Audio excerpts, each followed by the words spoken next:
Bentar lagi kita mulai ya.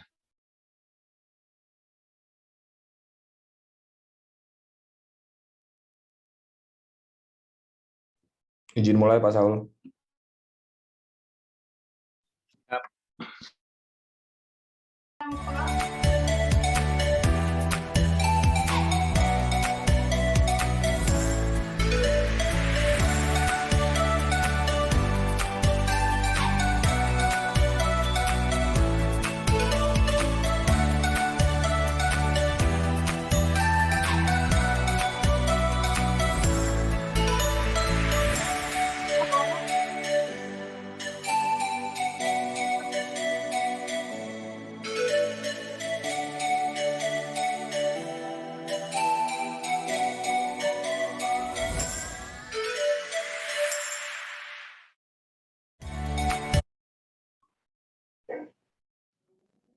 Oke, shalom Bapak Ibu Saudara-saudari kekasih dalam Tuhan kita Yesus Kristus. Ada sukacita, shalom. Shalom, ada sukacita.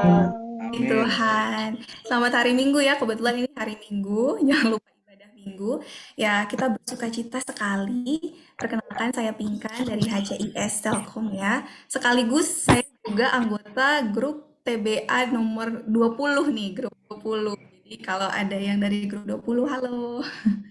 Ya, bersyukur karena pada kesempatan ini dipercaya untuk memandu acara TBA kita pada hari ini. Kita semua bersyukur ya Bapak Ibu karena kita punya komunitas yang sehat di Telkom Group, sebuah komunitas orang percaya yang bisa mendukung kita bertransformasi setiap hari untuk semakin mengenal Sang Pencipta kita melalui Telkomers Baca Alkitab. Jadi kepada yang sudah join TBA, welcome, dan kepada yang belum join TBA, that is fine, kita bisa belajar sama-sama pada hari ini.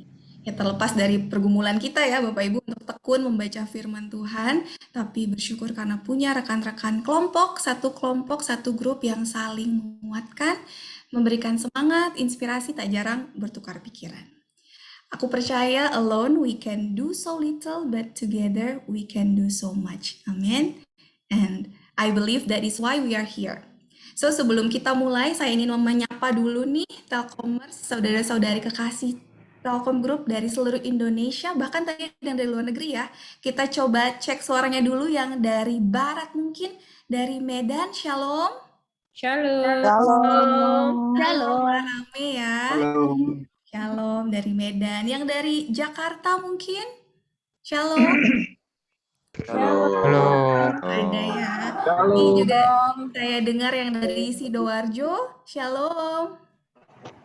Shalom. Oke. Di bawah juga ya keluarganya bisa diajak untuk kita sama-sama belajar firman Tuhan. Yang dari Manado, kota kelahiran saya, Manado. Halo, shalom.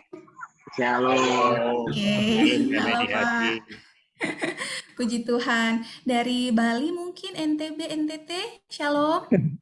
Shalom. Shalom. Yang dari Papua yang lagi PON, shalom. Shalom. Oh, ada nih rekan-rekan kita dari Papua. Terima kasih sudah join. Meskipun di sana udah 2 jam lebih malam ya. Udah jam 8 berarti di sana. Puji Tuhan. Yang dari anak perusahaan, mau sapa juga. Shalom dari anak perusahaan. Halo. Halo. Shalom. Rame. Puji Tuhan. Yang dari luar negeri tadi Pak John, Malaysia atau ada yang lain juga, shalom. Shalom. Shalom Pak John sendiri ya. Itu oke, nanti kita panggil banyak jiwa lagi. Puji Tuhan, mari kita belajar bersama hari ini ya. Langsung dari pakar perjanjian lama. Nah ini Bu Rita Wahyu ini adalah pakar perjanjian lama yang akan mengajarkan kita belajar lagi tentang janji keselamatan pada kitab Kejadian. Dalam bahasa asli Alkitab. So ini bakal jadi perbincangan yang luar biasa, bisa menambah wawasan kita Telkomers Baca Alkitab ya. Kita mau sapa dulu Bu Rita, apakah sudah bergabung? Shalom Bu Rita. Shalom, apa kabar Pinkan? Shalom, puji Tuhan, kabar baik. Selamat malam Pak Saul, Pak Jovi. Ya Bu, selamat malam. Bu Rita. Puji Tuhan, Bu Rita sudah bergabung. Nanti Bu Rita akan dipandu oleh moderator kita, yaitu Bang Jove M. Sinaga. Halo Bang Jove. Halo Pinkan, shalom. Ya. Shalom, sehat Bang? Sehat. Sehat, puji Tuhan.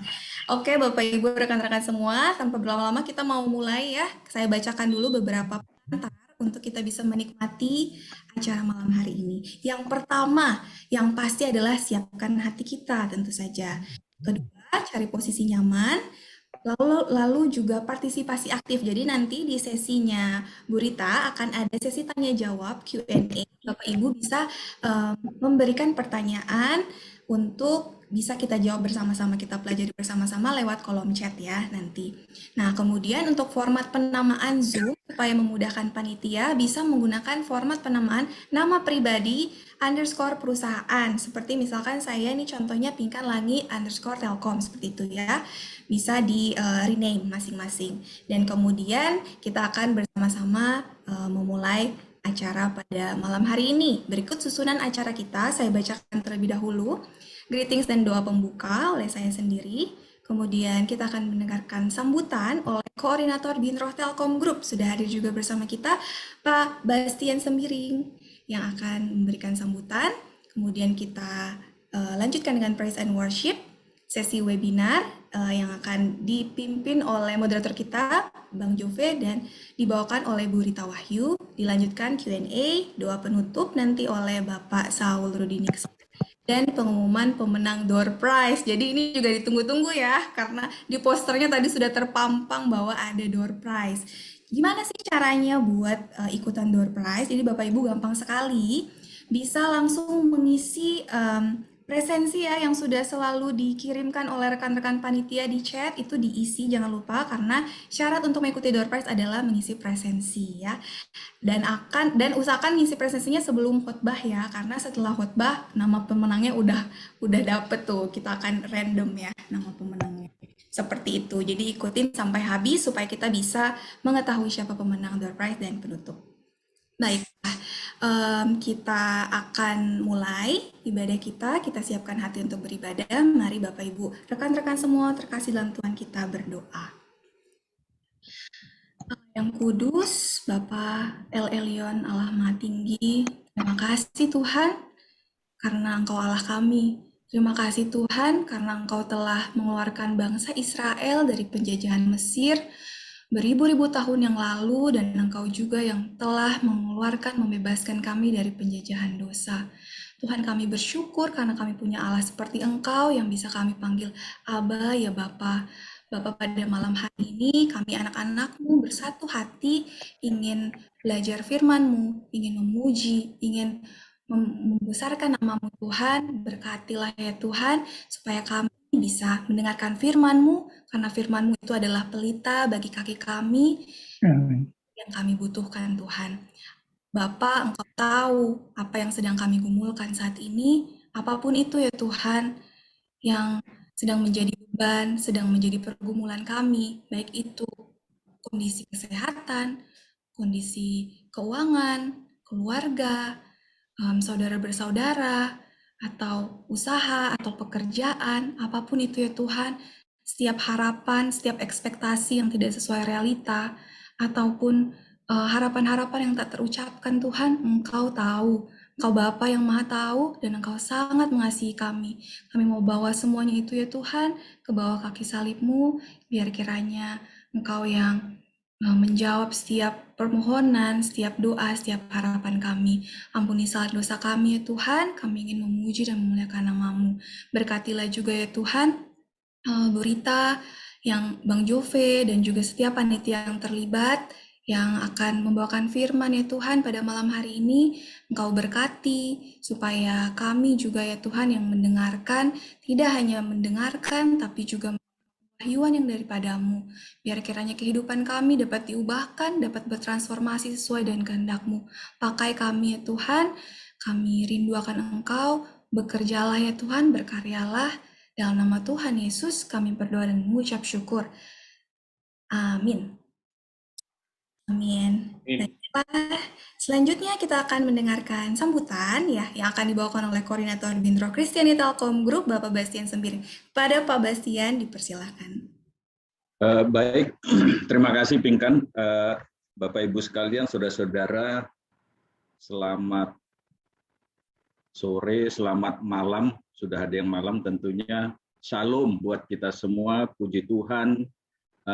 Saya percaya hari ini kita bisa mendapatkan berkat yang luar biasa. Ini hari Minggu, tentunya banyak di antara kita yang juga mendapatkan berkat melalui ibadah yang sudah kita ikutin di hari yang Minggu ini. Khusus buat Ibu Rita Wahyu, Bu, terima kasih sudah hadir. Mungkin sebelum kita mulai acara, mungkin sedikit saya sampaikan khusus untuk buat Ibu Rita ya, bagaimana sebenarnya Bintroh Kristen ini. Jadi Bu Rita, di perusahaan ini Telkom Group, manajemen itu sangat mendukung terhadap kegiatan-kegiatan yang dijalankan masing-masing katakanlah kelompok gitu, komunitas dari berbagai agama yang ada di perusahaan ini. Dan salah satunya adalah kita anak-anak Tuhan, kita juga punya komunitas, kita punya persekutuan yang kita katakan Bintroh Kristen. Bintroh ini pembinaan rohani. Jadi kita di Telkom Group ini, semua divisi, semua perusahaan itu jadi satu. Ada kegiatan yang intinya kami terus mendorong bagaimana kita melakukan pertumbuhan. Pelayanan kita adalah mendukung, mendorong kawan-kawan untuk terus bertumbuh di dalam keimanan kita tentunya. Karena kita percaya di Telkom ini, kita percaya bekerja itu adalah ibadah. Sehingga memang kita beribadah setiap hari. Dan Bu Rita, salah satu kegiatan kita saat ini, kita punya satu program yang kita katakan Telkomers Baca Alkitab, TBA gitu ya. Nah, kita udah mulai lebih kurang hampir 2 bulan. Saya percaya masing-masing kita ini ada berkat yang luar biasa. Dan kalau nanti kita sharing, tentunya akan masing-masing kita ini akan punya punya berkat-berkat yang bisa kita share. Tapi ya kita masih terus belajar, kita masih terus pengen tahu gitu bagaimana mengenai Tuhan kita, dan hari ini kita bersyukur ada Ibu Rita yang akan men-share dari satu sisi. Saya coba lihat profil Bu Rita. Bu Rita, saya pikir banyak di antara kita yang sudah mengenal. Jadi kawan-kawan, Bu Rita ini kalau saya bisa katakan salah satu ahlinya gitulah kira-kira untuk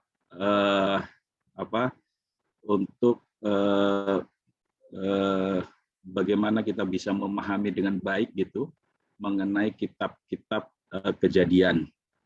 Nah, kalau saya bilang apa yang selama ini disampaikan Bu Rita, mungkin nanti juga akan disampaikan, yang menarik adalah Bu Rita katakan begini, bahwa Injil yang pertama itu bukan Matius, tapi Injil yang pertama itu adalah Kitab Kejadian. Nah, saya percaya nanti Bu Rita akan share juga ke kita. Dan kawan-kawan, saya bilang, hari ini kita akan belajar dari satu narasumber gitu, bahwa Bu Rita nanti saya percaya akan menyampaikan bagaimana penafsiran gitu ya, penafsiran dari Alkitab aslinya.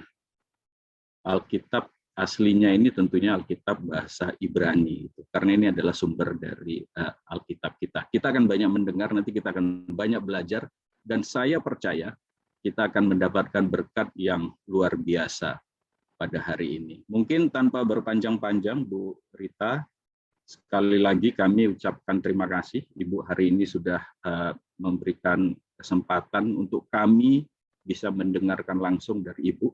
Dan kami percaya ini akan menjadi berkat bagi kami semua. Sekali lagi, terima kasih. Selanjutnya, Terima kasih sama-sama. saya akan serahkan kembali ke Mbak Pinkan. Silakan, Pinkan. Siap, terima kasih Pak Bastian. Puji Tuhan. Tadi saya lupa menyapa ya Bapak Ibu pensiunan Telkom Group juga hadir. Shalom. Shalom. Oh, banyak juga. Halo Pak. Ya, selamat menikmati ya.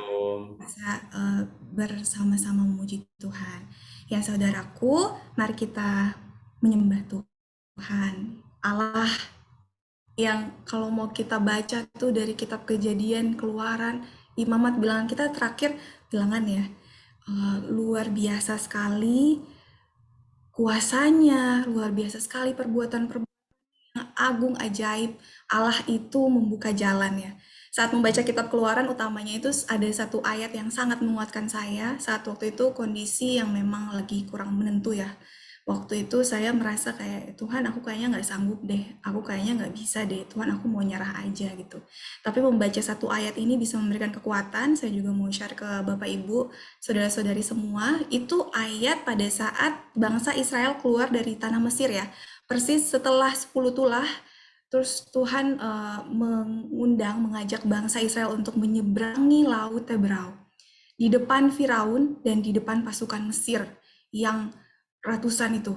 Tapi di depan masalah besar, tepat di depan segala tantangan yang ada, di depan masa lalu kita yang berat mungkin, Keluaran 14:14 berkata, Tuhan akan berperang untuk kamu dan kamu akan diam saja. Itu kalau aku baca merinding ya.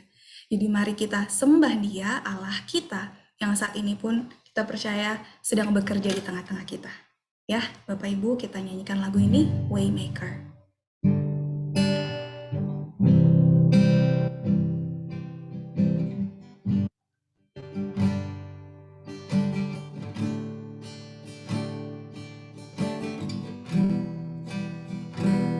You are here, moving in our midst. I worship you. I worship you.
light in the darkness, my God, that is who you are. Waymaker, Waymaker, miracle worker, promise keeper, light in the darkness, my God, that is who you are. That is who you are. That is who you are. That is who you are. That is who you are. That is who you are. That is who you are. Yes, that is who you are. That is who you are. That is who you are. Amin. Terima kasih Tuhan. Saudaraku kekasih dalam Tuhan. Kita mau siapkan hati kita mendengarkan firman Tuhan. Biar Tuhan sendiri yang bersabda. Di hatiku ya Yesus.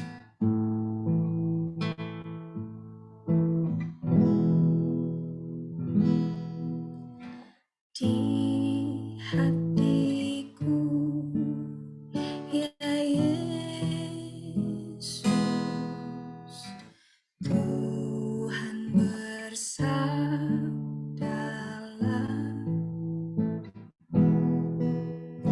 agar tenang hatiku dan hilang khawatirku.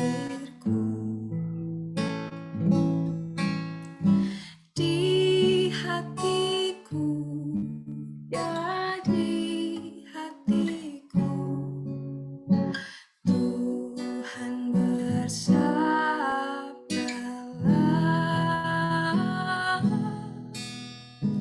ku berserah,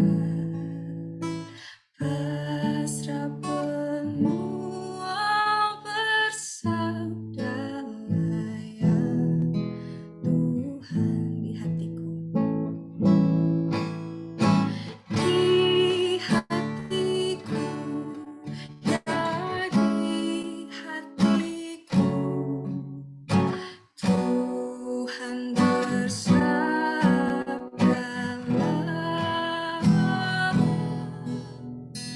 ku berserah, pasrah penuh, bersabdalah ya Tuhan.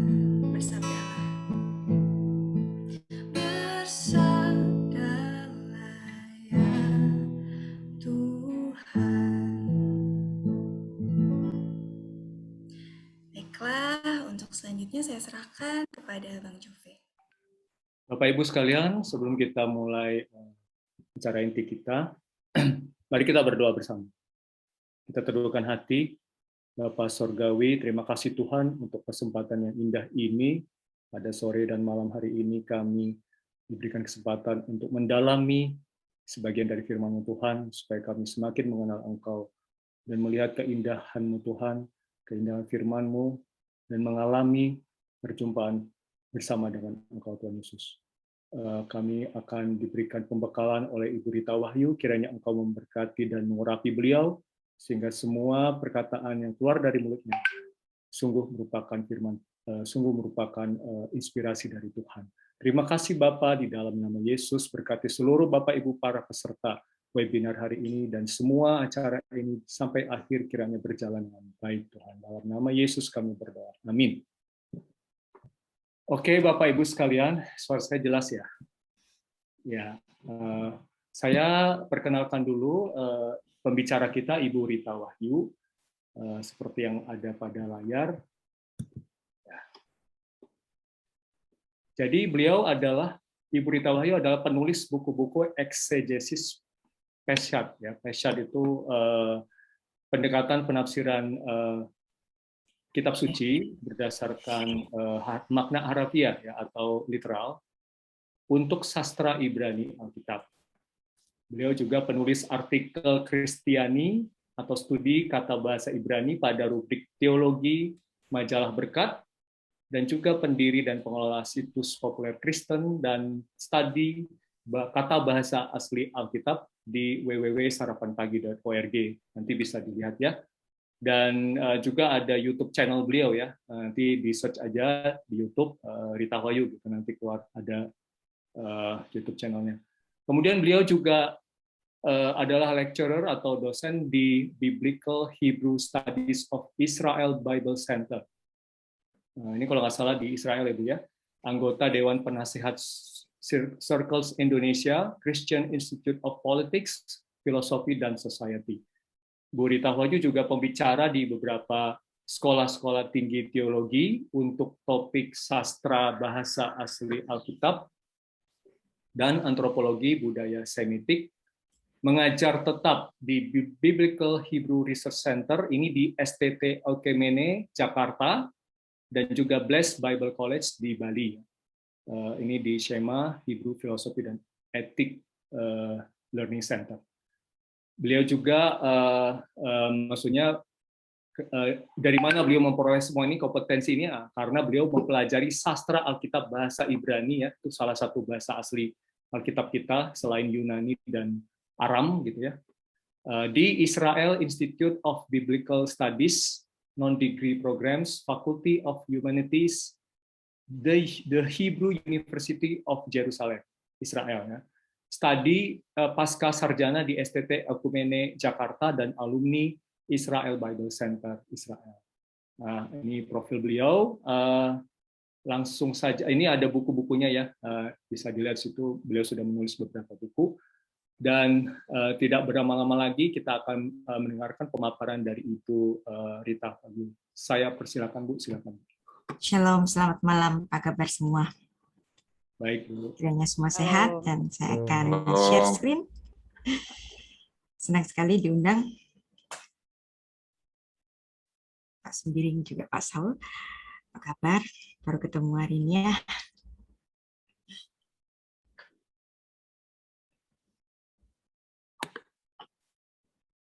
Oke.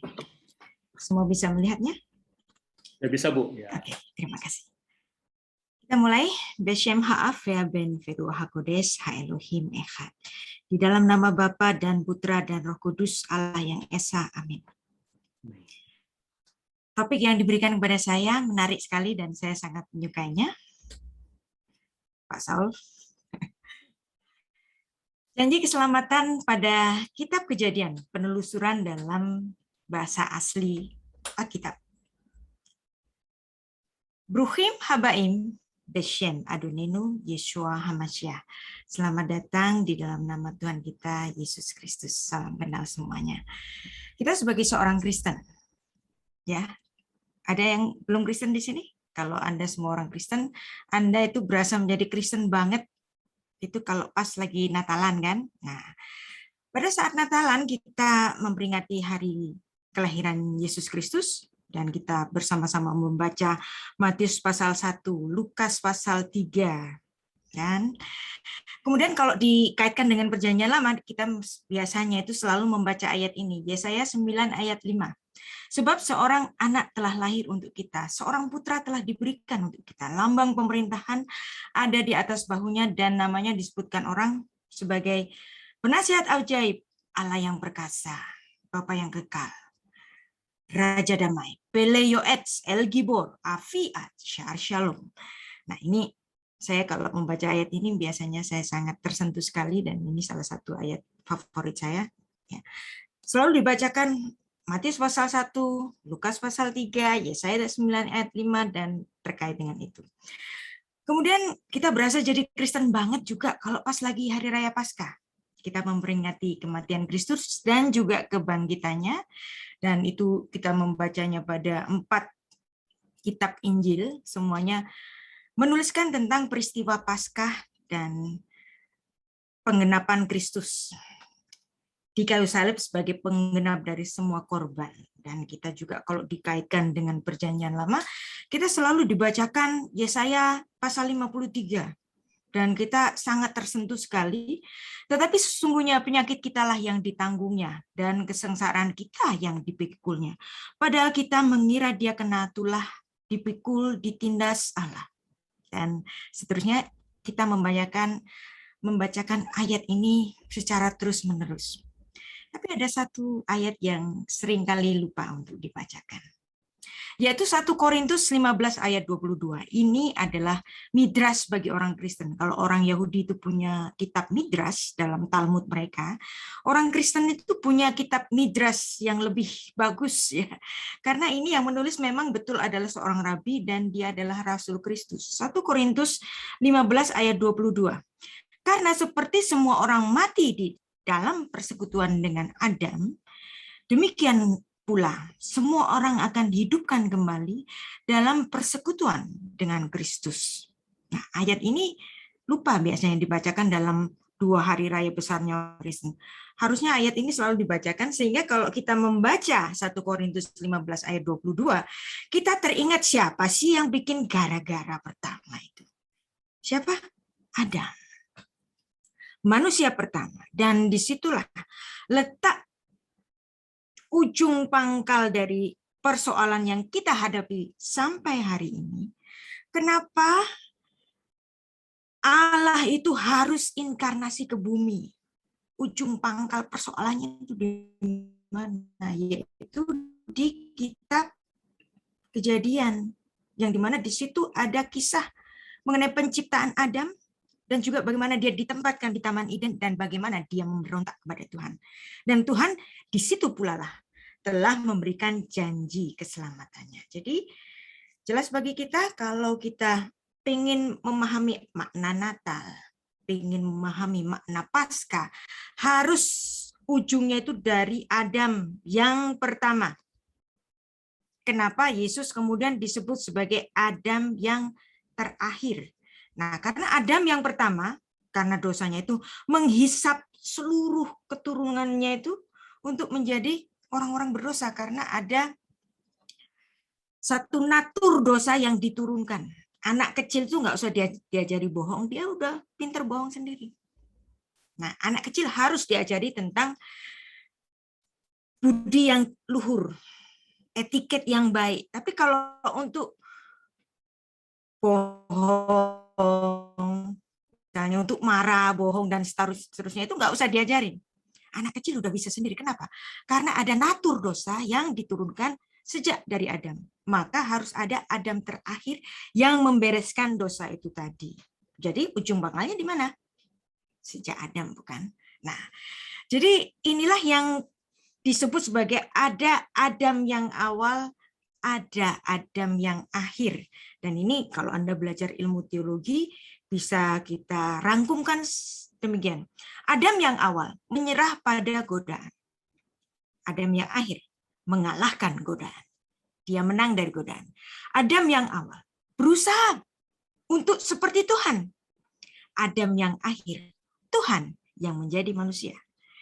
Adam awal telanjang kemudian menerima pakaian. Adam yang akhir dia berpakaian dan ditelanjangi pada saat di kayu salib. Adam yang awal menelan kematian dari pohon. Adam yang akhir menelan kematian di pohon. Ada kayu yang berasal dari pohon. Dia mati di atas kayu salib. Adam yang awal menyembunyikan wajah dari Tuhan. Adam yang akhir Bapa menyembunyikan wajah darinya sehingga Yesus harus mati di kayu salib. Adam yang awal menyalahkan mempelainya. Siapa? Hawa. Kamu yang salah. Perempuan yang kau tempatkan di sisiku itu Tuhan yang ngajak aku makan. Nah, dia menyalahkan mempelainya. Adam yang akhir, karena umat Tuhan itu disebut sebagai sang mempelai Kristus. Jadi Kristus, sang mempelai laki-laki ini, dia yang menerima kesalahan bagi sang mempelainya. Adam yang awal, oleh karena dosanya, ada konsekuensi mendapatkan semak duri ketika dia harus mengais rezeki dan harus berpeluh. Adam yang akhir, dia dikenai mahkota duri di dalam penggenapannya atas korban dosa itu. Jadi ternyata hubungannya itu selalu dengan Adam. Maka setiap kali Natal kita harus mengingat ujung pangkalnya itu di mana? Kitab Kejadian. Ya, ini adalah buku eksegesis spesial Kitab Kejadian, dan buku ini menulis genealogy of everything. Yang pertama, genealogi langit dan bumi, Kejadian pasal 1. Genealogi monoteisme ada di mana? Kejadian 1 ayat 1. Genealogi air, Kejadian 1 ayat 1. Jadi ini adalah satu ilmu filsafat yang lebih tua dari Thales. Kemudian ada genealogi cakrawala. Tuhan menciptakan cakrawala, atmosfer bumi. Genealogi tumbuhan, genealogi kalender, pada hari keempat Tuhan menciptakan matahari dan bulan. Genealogi binatang laut dan udara, genealogi manusia. 1 ayat 26 sampai 28 kemudian dijelaskan secara rinci dalam Kejadian pasal 2. Kemudian genealogi binatang darat. Genealogi nafas. Nafas kita itu berasal dari mana sih? Berasal dari nishmat chaim yang dihembuskan Allah pada hidung Adam. Kemudian ada binatang darat, genealogi. Genealogi nama. Adam memberikan nama kepada semua binatang dan itu kita kenal hari ini. Ya. Adam memberikan nama kepada istrinya. Genealogi berkat. Tuhan memberikan berkat kepada manusia yang diciptakannya. Kejadian 1 ayat 28. Genealogi pernikahan. Kejadian pasal 2. Genealogi keselamatan. Wow. Jadi genealogi keselamatan itu bukan di kitab Perjanjian Baru, tapi sejak di kitab Kejadian. Maka semua orang Kristen harus paham kitab Kejadian. Genealogi pakaian. Kenapa manusia itu harus berpakaian? Adanya hanya di kitab Kejadian. Kitab suci lain nggak pernah ada. Kenapa manusia harus berpakaian? Mereka nggak tahu. No idea. Kitab filsafat yang lain, apakah ada yang menyatakan bahwa awal manusia itu harus berpakaian itu kenapa? Nah, genealogi ibadah sakramental ini penting sekali juga. Pengampunan dengan darah. Kenapa Tuhan harus mati di kayu salib? Darahnya tersurah. Di mana? Adanya di kitab Kejadian. Genealogi sumpah itu pada zamannya Kain. Genealogi Hilul Hashim. Nah, itu adalah penistaan nama Tuhan juga ada di kitab Kejadian. Genealogi bahasa-bahasa di dunia. Kenapa ada macam-macam bahasa? Ada di kitab Kejadian. Ya, pada saat runtuhnya Menara Babel. Genealogi orang-orang pilihan bermula dari Nuh. Nuh menurunkan Sem, Sem menurunkan Bapak Abraham. Bapak Abraham melahirkan Ishak, Ishak melahirkan Yakub, Yakub melahirkan bangsa Israel. Jadi ini ada genealogi bangsa. Saya tanya, ada nggak buku filsafat yang lain selain Alkitab atau kitab suci yang lain selain Alkitab kita, kitab Torah, yang bicara mengenai kelahiran sebuah bangsa? Ada nggak? Nggak ada. Dan ini adalah keutamaan dari kitab Kejadian yang hanya kita miliki oleh orang-orang pilihan Tuhan. Nah, presentasi saya itu panjang sekali, tetapi saya akan bicara cepat, dan apabila nanti ada sesuatu yang belum dipahami, nah nanti kita bisa bertanya jawab. Karena bicara mengenai Kejadian pasal 3 yang mengenai genealogi keselamatan itu harus dipahami secara runut dan seksama, dan ini memerlukan waktu yang panjang. Jadi saya harus bicara cepat. Jadi Kejadian pasal 3 itu menjadi genealogi dari keselamatan yang diberikan kepada manusia. Dan ini juga ada di dalam buku saya, Besorat Hatselaf. Ini adalah kelanjutan dari buku Parashat Bereshit tadi, dan kita akan bicara banyak mengenai buku ini, Proto Evangelium, Kejadian 3 ayat 5, dan itu merupakan penggenapan janji Tuhan. Nah, apa yang dibahas dalam bab 19 dalam buku Eksegesis Peshat itu dibahas secara penuh di dalam buku Injil Salib, Besorat Hatselaf. Ya. Dan ini memenuhi apa yang dikatakan oleh Rasul Yohanes, karena begitu besar kasih Allah akan dunia ini sehingga ia mengaruniakan anaknya yang tunggal supaya setiap orang yang percaya kepadanya tidak binasa melainkan hidup yang kekal. Semua orang Kristen hafal akan ayat ini. Tapi kenapa sih Tuhan itu harus memberikan anaknya yang tunggal itu supaya yang percaya nggak binasa. Genealoginya dari mana? Genealoginya itu dari kitab Kejadian. Dan seluruh kitab di Alkitab itu mulai Kejadian sampai dengan Wahyu, itu semuanya bicara mengenai Injil salib. Apa itu Injil salib? Injil adalah berita sukacita, berita baik. Salib itu apa? Mengenai penebusan. Jadi sejak kitab Kejadian sampai Wahyu, semuanya secara seragam bicara mengenai berita sukacita tentang salib, Injil salib. Dan buku ini bicara tentang Injil salib dan membahas 3 kabar baik. Besorat Harishona, Injil yang pertama. Besorat Hageula, Injil penebusan. Besorat Hatekia, Injil kebangkitan. Nah, kalau Tuhan Yesus mati nggak adalah iman kalian, kata Rabi Saul demikian ya.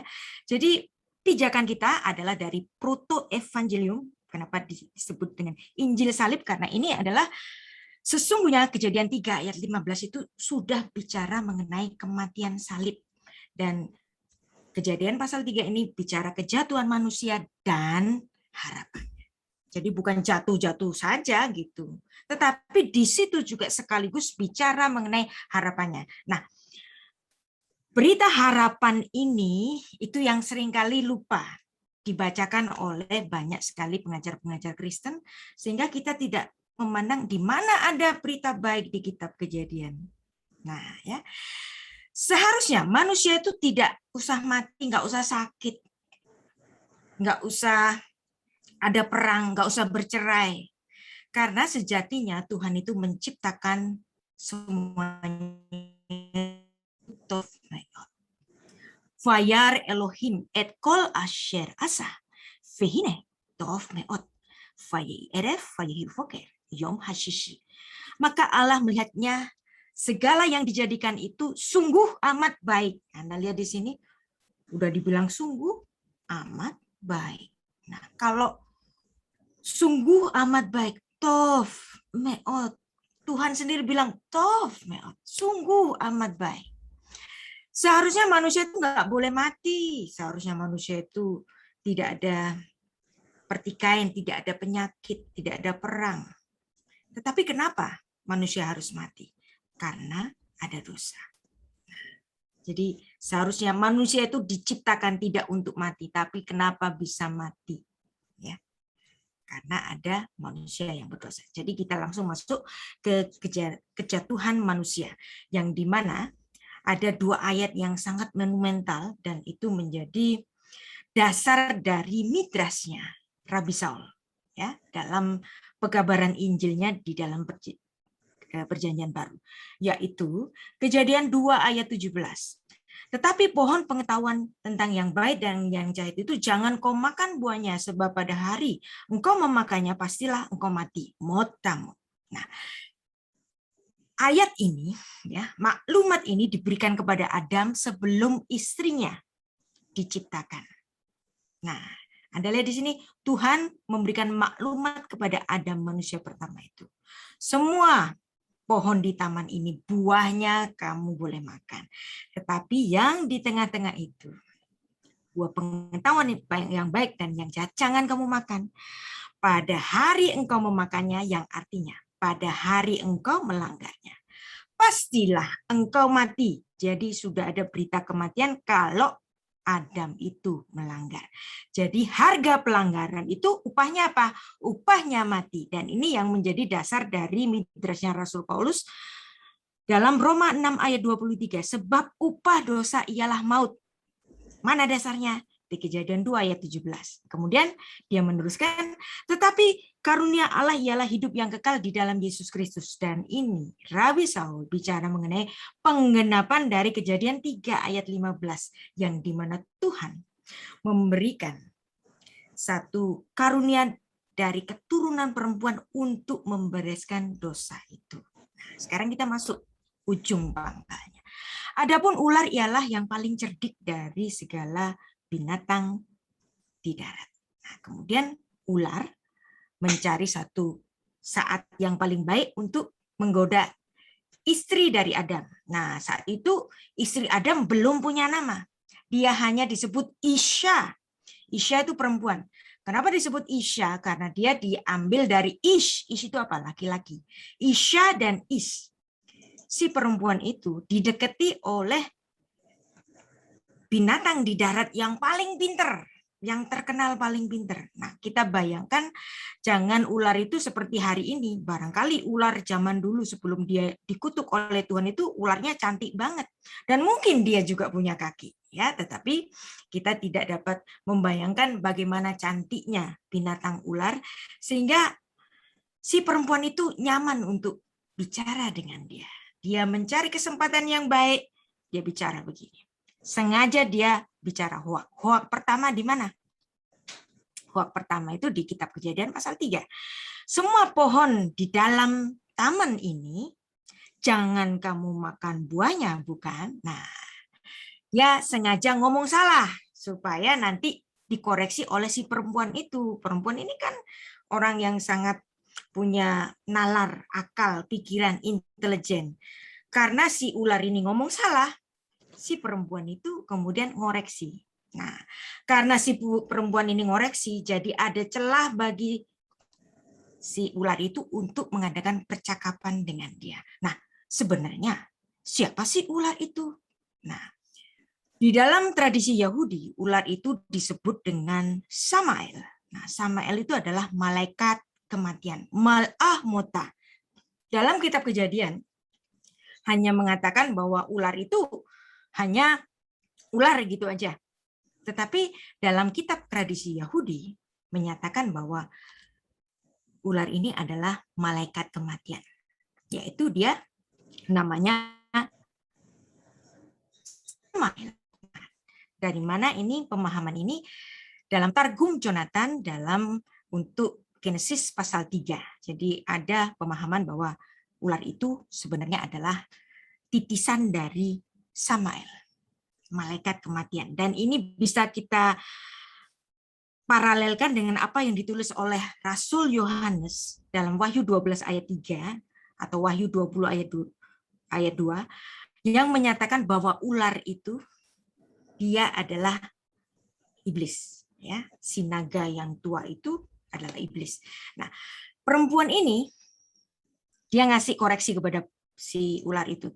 Lalu saut perempuan itu kepada ular itu, buah pohon-pohonan di taman ini boleh kami makan kok. Salah kamu. Gitu. Nah, karena salah, jadinya ada conversation. Nah, tapi kemudian si perempuan ini menambahkan firman yang enggak diucapkan Tuhan. Di mana itu? Tetapi tentang buah pohon yang ada di tengah-tengah taman itu, Allah berfirman, jangan kamu makan ataupun raba dari buah itu, nanti kamu mati.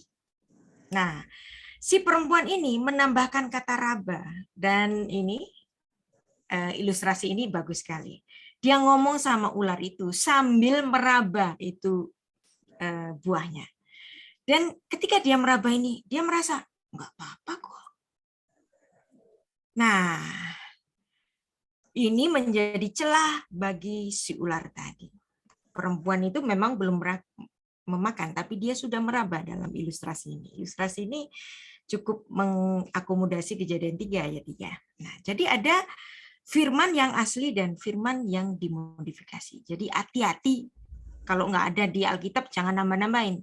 Makanya saya biasanya itu membatasi diri untuk mengajar sastra Ibrani untuk eksegesis spesial, penafsiran secara harfiah. Karena penafsiran yang kemudian remes derasot itu ada ini penafsiran yang perlu kajian lebih dalam lagi. Tapi kalau penafsiran harfiah itu artinya sudah pasti, gitu kan?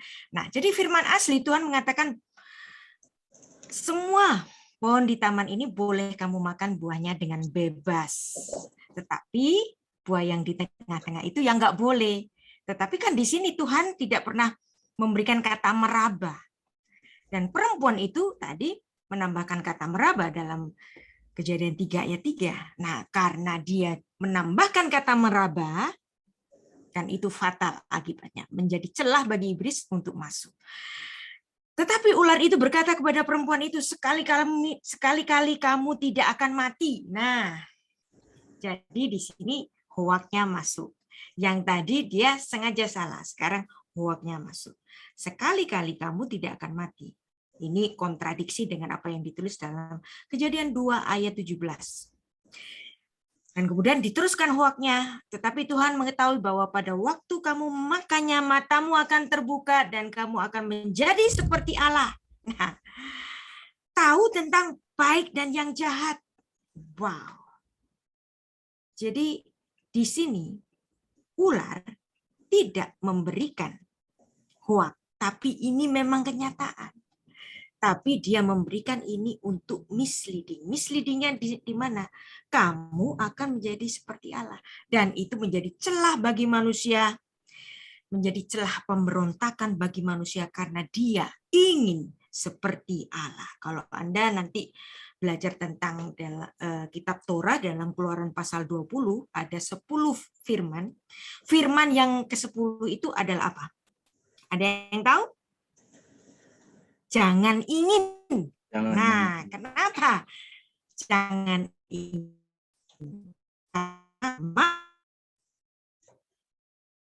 Karena ingin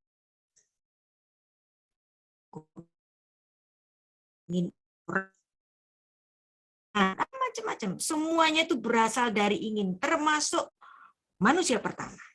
Itu karena mereka ingin seperti. Kemudian perempuan itu makan. Kejadian 3 ayat 16. Kemudian dia memberikan kepada suaminya.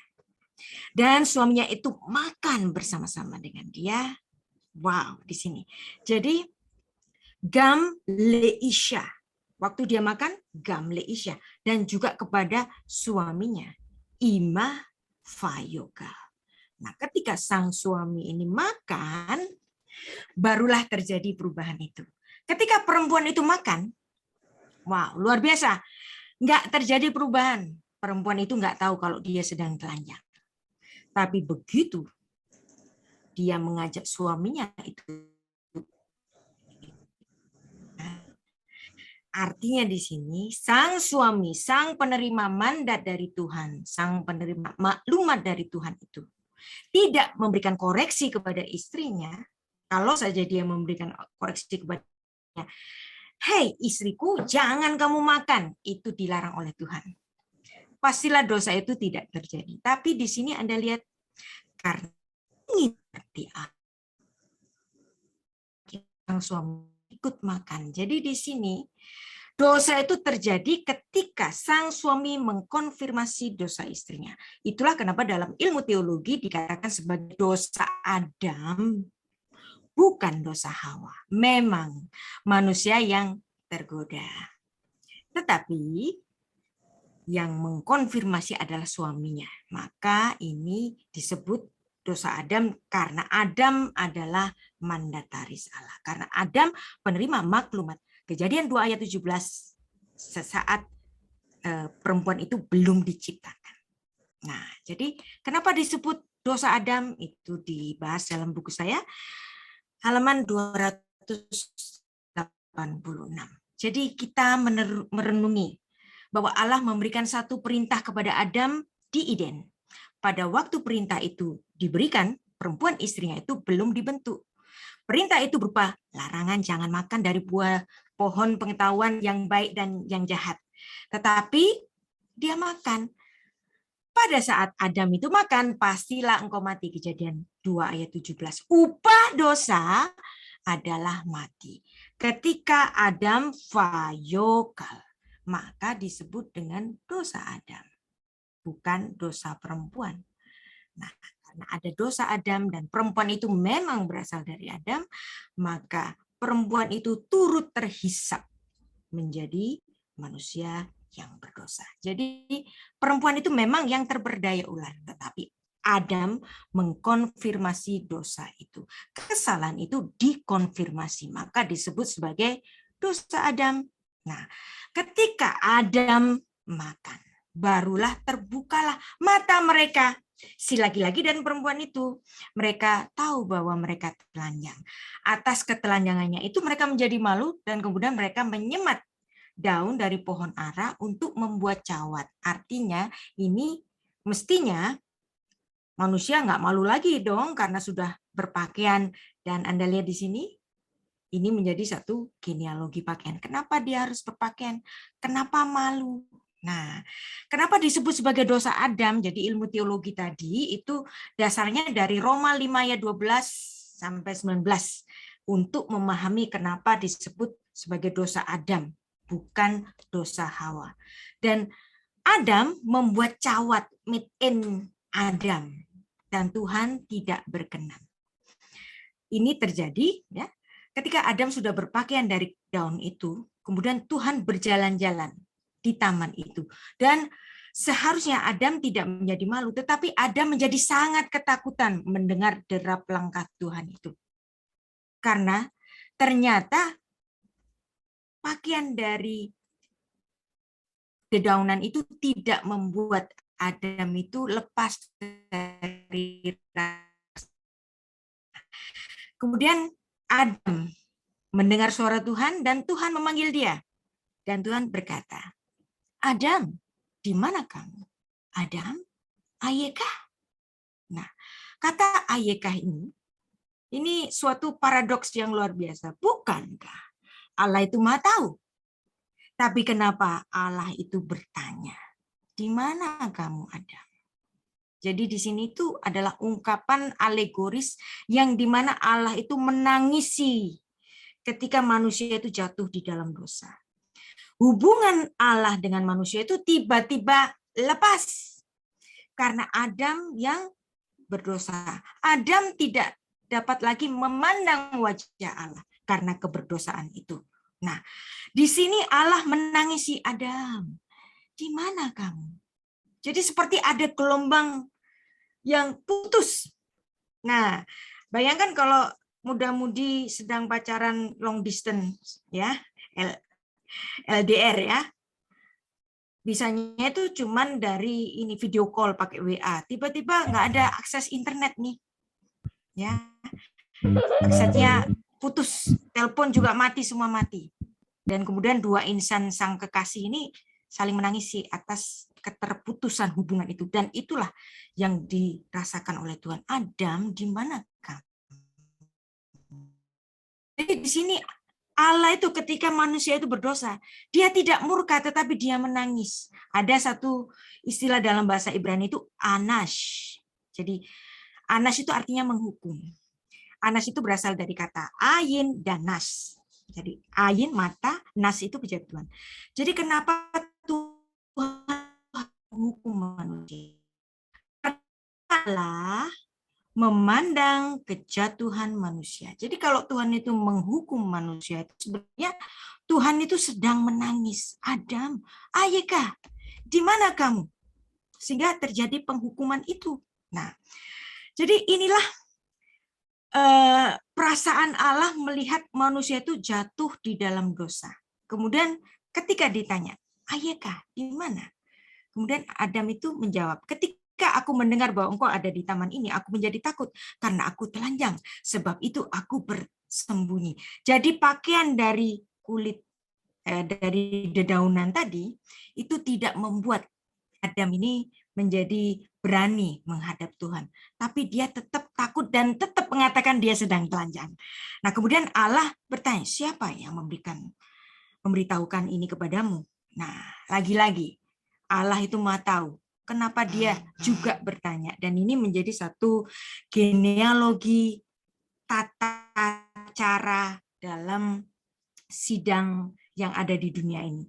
Hakim walaupun terima laporan BAP, dia tetap bertanya untuk mendapatkan satu konfirmasi dari si terdakwa. Dan demikian dalam harus mengonfirmasi dia makan itu siapa sih yang nyuruh. Nah, bukannya dia itu ini mengakui kesalahannya, tetapi dia langsung mengatakan apa? Perempuan yang kau tempatkan, dialah yang dari buah pohon itu, maka ku makan. Nah, sepertinya Adam ini menyalahkan perempuan itu, menyalahkan mempelainya, ya. Tapi sebenarnya Adam sedang menyalahkan Tuhan. Perempuan yang kau tempatkan di siku. Wow, berarti ini satu dosa itu melahirkan dosa yang lain. Yaitu apa? Di sini betul-betul merupakan pemberontakan.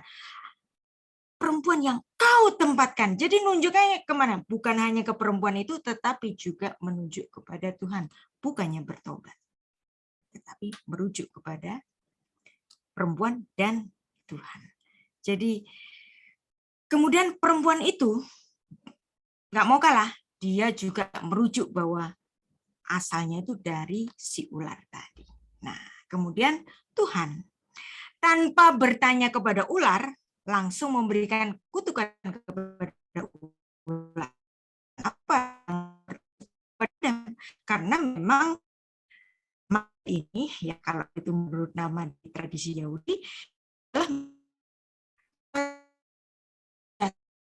nggak dialog lagi, ngapain sama setan berdialog, ya langsung dia dikutuk. Jadi kemudian ular itu harus mengalami konsekuensi dengan perut, dia menjalar dan debu tanah menjadi makanan seumur hidupnya. Jadi ini menjadi satu genealogi keselamatan ibadah sakramental. Jadi agama Yahudi dan agama Kristen adalah sakramen religion yang dimana penghapusan dosa itu karena ada sang penebus dosa. Nah, Yahudi dan Kristen konsep ibadahnya ada korban bagi pengampunan dosa. Masalahnya apa yang menjadi muasal? Apa yang menjadi dasar? Kenapa Tuhan itu harus mati di kayu salib? Mana dasarnya kok tiba-tiba langsung diberitakan Yesus menghapus dosa, Yesus menghapus dosa. Dasarnya dari mana? Dasarnya dari kitab Kejadian pasal 3. Dan Kejadian 3 ayat 15 ini disebut oleh Bapak Gereja Irenaeus sebagai Injil yang pertama, berita sukacita yang pertama. Jadi pemberesan dosa yang pertama itu sudah diberitakan dalam Kejadian 3 ayat 15. Nah, dan ini menjadi dasar soteriologi doktrin keselamatan yang seharusnya diajarkan kepada semua orang Kristen. Kejadian 3 ayat 15 akan mengadakan permusuhan antara engkau ini keturunannya akan meremukkan tumitnya. Nah, kalau Anda lihat di sini kata tumit di sini, kalau dibaca dalam bahasa Indonesia maupun bahasa Inggris, tumit itu nggak ada hubungannya dengan nama Yakub. Tapi kalau Anda membaca ini dalam bahasa asli Ibrani, jadi nubuat tentang adanya keturunan dari si tumit, keturunan dari Yakub yang namanya ini memang berasal dari tumit, itu sudah dimaklumatkan Allah sejak Kejadian 3 ayat 15. Dan ada satu lagi yang dahsyat. Anda lihat di sini. Kedahsyatannya itu di mana? Kenapa Bapak Gereja Irenaeus menyebut ini adalah berita Injil yang pertama? Di mana? Nah, Anda lihat paradoks di sini. Bukankah dalam Kejadian 2 ayat 17, pada hari engkau memakannya, pastilah engkau mati. Tapi di sini ada paradoks. Kejadian 3 ayat 15. Tuhan pada hari kematian Adam bicara mengenai keturunan. Wow. Nah, ini didengar oleh Adam, yang memang Adam itu adalah makhluk yang berakal budi. Saya mengatakan bahwa Adam adalah seorang filsuf yang pertama. Karena dia memiliki suatu pemikiran yang sangat luar biasa. Dia bisa mencerna paradoks dari apa yang tertulis dalam Kejadian 3 ayat 15 ini. Yang disebut oleh Bapak Gereja Injil yang pertama. Siapa itu Irenaeus? Irenaeus adalah murid dari Polikarpus. Polikarpus adalah murid dari Rasul Yohanes. Rasul Yohanes adalah murid dari Tuhan Yesus. Jadi Irenaeus ini adalah generasi ketiga rasulia. Ya, jadi tentu saja pendapat dia ini benar, dan ini menjadi dasar bagi orang Kristen sepanjang zaman. Kejadian 3 ayat 15 adalah proto evangelium, dan bukan cuman itu saja. Ya, Anda lihat ternyata ada seorang yang bernama Jonathan ben Usziel. Dia adalah murid terbaik dari Beit Hillel. Nah, dia hidup kira-kira seumur dengan Tuhan Yesus. Nah, dia menulis satu terjemahan, yaitu terjemahan Kitab Perjanjian Lama, ya termasuk Torah di situ. dalam bahasa Aram, dari bahasa Ibrani ke dalam bahasa Aram. Dan dia bukan cuma menerjemahkan, tetapi dia juga menafsirkan, menambahkan penafsiran untuk ayat-ayat tertentu. Dan untuk Kejadian 3 ayat 15, dia menyatakan ini sebagai suatu hatikva lamasyah, harapan akan hadirnya Sang Mesias. Ada di sini, ada dalam bahasa Aram itu malha mesiha. Ya, jadi janji Tuhan tentang adanya Raja Mesias itu sudah ada sejak kitab Kejadian 3 ayat 15. Bukan cuma Bapak Gereja Irenaeus, tapi ternyata seorang scholar terbaik dari Beit Hillel itu menyatakan bahwa itu adalah Hatikvah Lamasyah. Jadi Anda lihat di sini. Betapa dahsyatnya Kejadian 3 ayat 15. Bukankah Allah berkata, Beyom akhalcha mimenu motam. Pada hari engkau memakannya, pasti engkau mati. Tapi pada hari itu juga Tuhan menjanjikan adanya keturunan. Berarti di sini ada harapan kehidupan melalui si perempuan itu. Wow. Jadi ini menjadi satu Injil yang pertama. Jadi bisa kita katakan bahwa kitab Kejadian itu sudah kitab Injil karena sudah memberitakan tentang berita sukacita itu. Jadi berpijak pada Kejadian 2 ayat 17, dosa itu punya konsekuensi. Konsekuensinya apa? Mati. Pada hari engkau makan, kamu mati. Dosa adalah hutang. Ya, dasarnya di mana? Kejadian 2 ayat 17. Dan itu menjadi dasar dari Roma 6 ayat 23. Nah, jadi betul-betul Tuhan itu memilih suatu jalur yang khusus untuk sebagai kelahiran Sang Mesias. Tuhan dari Adam, kemudian melahirkan Set, Set melahirkan Nuh, Nuh melahirkan Sem, Sem melahirkan Eber, Eber kemudian melahirkan Peleg, Abraham, dari Sarah ada Ishak, Yakub, ada kata Akef dalam Kejadian 3 ayat 15 tadi menurunkan Israel, dan di sini Sang Mesias itu lahir. Jadi betul-betul ada runutannya, nggak tiba-tiba ada. Nah, kemudian perempuan didisiplin. Nah, ini nggak perlu kita baca karena terlalu teknis. Nanti kalau ada pertanyaan boleh saja. Nah, jadi Anda lihat di sini, ketika Adam itu berdosa, ya, apakah Adam dikutuk? Enggak. Karena kalau hari itu Adam dikutuk, udah Adam mati, nggak ada kita hari ini, the end, ya. Tetapi walaupun Adam yang berdosa, Tuhan tidak memberikan kutukan kepada Adam, tetapi Dia memberikan kutukan kepada Adamah. Adam itu adalah manusia, Adamah itu adalah tanah. Tanah adalah media yang dimana Tuhan membuat manusia itu, bukan? Jadi ini seperti suatu pelampiasan. Adam yang berdosa, tapi yang dikutuk tanah. Jadi ini seperti seorang suami yang dia sedang marah kepada istrinya, tapi dia nggak boleh mukul, kalau mukul namanya KDRT. Kemudian dia mukul tembok, cebar gitu. Nah, ini seperti Tuhan. Jadi dia melampiaskan kemarahannya itu dengan mengutuk tanah, tapi manusia tidak dikutuknya, tetapi justru diberikan harapan kehidupan dengan adanya keturunan dari perempuan itu. Nah, karena tanah yang sudah dikutuk, maka Adam harus berpeluh dalam mencari rezekinya. Nah, Kejadian 3 ayat 17. Nah, ya. Jadi jelas yang dikutuk arura hak Adam itu adalah tanah. Dan karena Adam sudah berdosa dan dia berpeluh dalam mencari rezekinya, sampai nanti dia debu, kembali menjadi debu, yang artinya Adam karena dosanya dia menerima konsekuensi kematian pada saatnya. Dia kembali menjadi debu dari mana dia diambil. Jadi apakah Adam manusia itu dikutuk Allah? Tidak. Yang dikutuk adalah Adam. Nah, jadi di sini Adam itu mendengarkan dengan seksama, dengan penuh ketakutan, bahkan dia mendengar berita baik itu dengan penuh sangat stres sekali mungkin, ya. Tetapi dia mensyukuri tentang maklumat Allah yang memberikan harapan kehidupan kepadanya. Sehingga kemudian manusia ini mengimani firman Allah itu bahwa dia akan mendapatkan harapan kehidupan melalui keturunan dari Tuhan. Kemudian dia memberikan nama kepada istrinya itu yang sebelumnya hanya disebut Isya.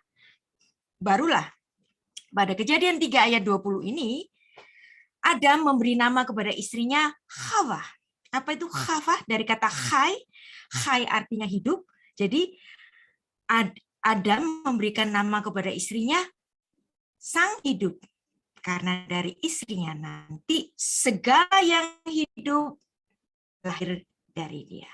Jadi ini adalah suatu respon dari Adam bahwa dia mengimani apa yang dimaklumatkan kepada dia, Kejadian 3 ayat 15 proto-evangelium itu dengan memberikan nama bagi Hawa. Jadi kalau saya ditanya, siapakah filsuf yang paling berhikmat? Mungkin Anda bicara, oh, Thales, Aristoteles, Socrates, ya, Plato. Nah, tetapi Alkitab berkata, orang yang memiliki daya pikir yang luar biasa, dia adalah filsuf yang pertama, dan dia adalah Adam. Karena dia bisa mencerna apa yang dimaklumatkan Tuhan. Yang seharusnya pada hari dia makan, dia mati. Tetapi Tuhan memberikan harapan kehidupan. Dan dia kemudian merespon itu dengan pemberian nama kepada sang istrinya. Jadi nama Hawa itu cerminan dari iman Adam, termasuk juga merupakan satu filosofi yang kita dapatkan dari pemikiran Adam yang luar biasa ini. Dan kemudian kita melihat di sini ada genealogi ibadah sakramental. Dan ini merupakan tukar guling kematian. Dan itu ditulis dalam Kejadian 3 ayat 21. Tuhan tidak berkenan pada pakaian made in Adam yang dari kulit, yang dari daun-daun ara tadi. Dan kemudian Tuhan membunuh binatang yang tidak berdosa, kulitnya untuk menjadi pakaian dari Adam. Anda lihat di sini, kenapa manusia harus berpakaian? Ditulis di kitab suci mana, di agama mana yang punya kitab suci yang menyatakan bahwa kenapa manusia itu harus berpakaian? Hanya ditulis dalam kitab Torah. Bapak-bapak, Ibu. Luar biasa sekali. Genealogi itu merupakan satu lambang dari garment of salvation, garment of light, dan merupakan satu perlambangan, satu analogi. Nah, dan ini adalah tukar guling kematian. Nah, Tuhan berkata dalam Yesaya 43 ayat 11, Anochi, Anochi Adonai, in mi baladai Moshiach. Akulah Tuhan. Dan tidak ada juru selamat lain selain daripadaku. Nah, bagi kita yang mengimani bahwa Yesus Kristus adalah Allah yang inkarnasi dan dia adalah Sang Juru Selamat, dan kita paralelkan dengan Yesaya 43 ayat 11. Jadi Yesus Kristus tidak bisa tidak, dia adalah Tuhan itu. Ya. Sesuai Yesaya 43 ayat 11. Tuhan membuat pakaian dari kulit binatang bagi manusia itu. Ya, jelas yang membuatkan siapa? Tuhan. Ada binatang yang enggak berdosa dibunuh, harus mati gara-gara menutupi aib Adam. Dan ini menjadi suatu tipologi kematian Kristus yang pertama kali. Dan ini dilakukan secara berulang-ulang sampai nanti digenapi dengan kematian Allah yang inkarnasi itu tadi, ya. Jadi Anda lihat di sini ada cawat daun made in Adam. Tuhan nggak berkenan, Tuhan menggantikan dari pakaian dari kulit binatang. Karena itu mengandung darah. Karena upah dosa adalah mati, maka harus ada kematian untuk membayar hutang dosa tadi. Dan ini menjadi satu mitras dari Rasul Paulus yang luar biasa dalam Roma 6 ayat 23, dosa adalah hutang, upah dosa adalah mati, tapi Kenapa Adam waktu itu nggak mati? Ya, pada hari engkau pastilah engkau mati. Lah, Adam nggak mati. Kenapa Adam nggak mati? Karena Tuhan sudah memberikan satu tipologi yang pertama kali. Kematian binatang yang berdarah, kulitnya diambil untuk menjadi pakaian dari Adam, dan itu seperti kalau kita bahasakan hari ini tuh cek mundur. Ya, Adam berdosa, Tuhan menulis cek mundur dengan kematian binatang itu sebagai cek mundur, maka dia diampuni. Nah, pada zaman Nuh berdosa, memberi korban binatang, Tuhan teken cek mundur lagi. Abraham berdosa, Tuhan memberikan cek mundur lagi dengan ketika manusia memberikan korban binatang. Zaman Daud dan seterusnya. Terus diulang-ulang, Tuhan teken cek mundur terus. Nah, cek mundur ini itu kan harus dilunasi. Lunasinya kapan? Ketika Allah inkarnasi datang sebagai manusia, Yesus Kristus mati di atas kayu salib, menggenapi segala atau melunasi segala cek mundur yang sudah ditulis oleh Tuhan sejak kitab Kejadian sampai pada saat Yesus Kristus mati di kayu salib. Nah, korban. Nah, ini ada sudah terjadi pergeseran makna. Korban itu seperti victim. Yesus bukan victim, tetapi dia adalah korban. Yang dimana korban dalam bahasa Ibrani itu berasal dari kata Ibrani karaf. Apa itu karaf? Artinya mendekat. Jadi korban yang memiliki darah, yang bernyawa, itu adalah sebagai lambang dari kematian itu. Ya. Nah, dan kematian itu, karena upah dosa adalah mati, kematian itu akan mendekatkan manusia itu kembali kepada Tuhan. Jadi korban itu sebenarnya bukan victim, ya, bukan casualty. Tetapi korban sesuai arti dalam bahasa asli Ibraninya itu mendekat. Harga mendekat dengan Tuhan adalah dengan korban, dengan binatang yang berdarah pada perjanjian lama. Tetapi itu adalah cek mundur yang harus dilunasi. Siapa yang melunasi? Yang melunasi adalah Allah sendiri. Kenapa harus dibayar dengan darah? Karena nyawa makhluk ada di dalam darahnya. Sehingga darah itu menjadi lambang dari nyawa itu. Jadi cara bebas dari mati dibayar mati. Dan itu sudah didemonstrasikan Allah sejak di Taman Eden. Diulang-ulang di sepanjang perjanjian lama sampai pada penggenapannya. Dan kalau Anda melihat semua liturgi Israel, hampir segala sesuatu disucikan menurut hukum Taurat dengan darah. Tanpa penumpahan darah tidak ada pengampunan. Karena upah dosa adalah mati. Nggak ada darah, nggak ada pengampunan. Jadi ibadah sakramentalnya orang Israel itu semua mengandung darah. Korban bakaran mengandung darah, korban pendamaian mengandung darah, korban penghapusan dosa mengandung darah, korban pelanggaran mengandung darah. Dan pelanggaran ini kalau orang miskin kan nggak selalu punya ternak. Maka dia boleh memberikan tepung, tetapi ditaruh di atas korban darahnya orang lain. Jadi ini bukan meniadakan darah. Korban penebus salah, jelas dengan darah. Jadi semuanya dengan darah. Dan harga mendekat ini apa? Darah. Maka pelunasannya pun harus dengan darah, yaitu darah dari Allah sendiri. Jadi bagaimana dengan kematian korban Kristus? Kematian Kristus itu bukan kematian martir, tetapi kematian korban. Apa artinya korban tadi? Kematian untuk mendekat kepada Tuhan. Karena manusia itu sudah terpisah, tercerai dengan Allah. Upah dosa adalah mati. Nah, pengampunan itu identik dengan menghisap konsekuensi itu. Misalnya, saya dipandang sebagai saudara-saudara itu sebagai seorang yang punya duit. Nah, kemudian saudara saya itu bilang begini, dia ingin melanjutkan usaha dan dia untuk melanjutkan usaha. Nah, kemudian setelah bertahun-tahun nggak dibayar gitu, saya nagih ke saudara saya tadi. Dan ketika saya menagih dan saya melihat saudara saya itu masih hidup dalam kekurangan, saya yakin dia nggak bisa bayar uang 1 juta tadi. Karena belas kasihan saya, kemudian saya menyatakan kepada saudara saya, hutangmu sudah diampuni, hutangmu sudah dilunasi. ketika saya mengatakan hutangmu sudah diampuni. Pada saat itu juga saya bisa uang 1 juta itu. Nah, demikian juga Tuhan. Hukum Tuhan menyatakan upah dosa adalah mati.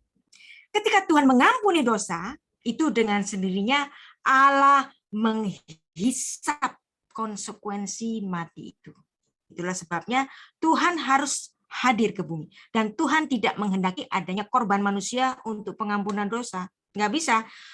Tuhan hanya perlu perlambangannya saja, yaitu darah binatang, bukan darah manusia. Karena yang menghisap konsekuensi mati itu adalah Tuhan sendiri. Maka Allah itu harus inkarnasi dan dia nanti yang menggenapi segala tipologi-tipologi korban yang diadakan oleh umat Israel.